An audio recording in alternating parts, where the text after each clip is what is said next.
Halo semuanya, kami dari kelompok 5. Perkenalkan saya Muhammad Abis Arif dan ini ada Elizabeth Siagian dan Akmal Risandri. Jadi di video kali ini kami akan mendemonstrasikan tugas proyek akhir kami untuk mata kuliah teknik dasar listrik, yaitu Smart Cooling Pad Laptop dengan sistem kontrol suhu otomatis.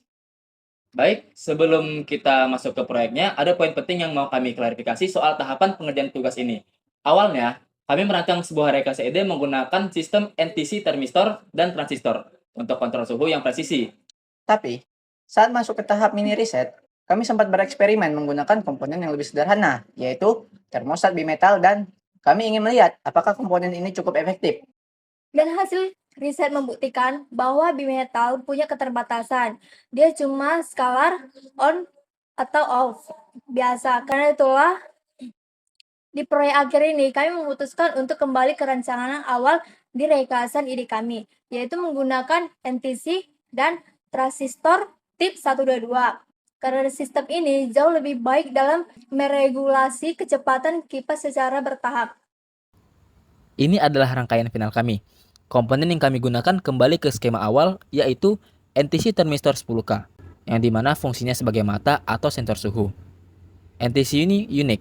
Berbeda dengan resistor biasa, NTC punya koefisien temperatur negatif. Artinya, makin panas suhu yang dia terima, nilai hambatannya justru makin turun. Inilah yang kita manfaatkan buat mengalirkan arus ke kaki basis transistor pas laptop mulai panas. Yang kedua ada transistor tip 122 atau Darlington pair. Fungsinya sebagai saklar elektronik atau keran arus. Kami nggak pakai transistor biasa, tapi pakai tip 122 jenis Darlington. Kelebihannya adalah dia punya gain atau penguatan arus yang sangat tinggi. Kenapa ini penting? Karena arus dari sensor NTC itu kecil banget. Dengan tip 122, arus kecil itu bisa membangunkan transistor buat mengalirkan arus besar ke kipas 12 volt tanpa perlu bantuan microcontroller. Yang ketiga ada trinpot 10K. Fungsinya sebagai otak kalibrasi atau pengatur sensitivitas. Trinpot ini perannya krusial banget buat proses kalibrasi.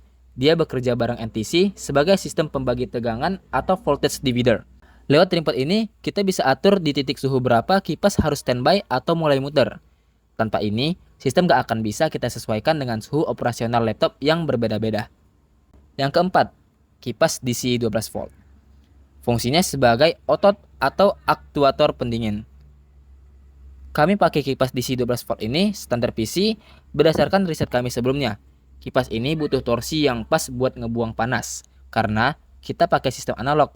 Putaran kipas ini nantinya nggak cuma on-off, tapi bisa berubah kecepatannya secara gradual mengikuti besaran arus yang dilewatkan oleh transistor.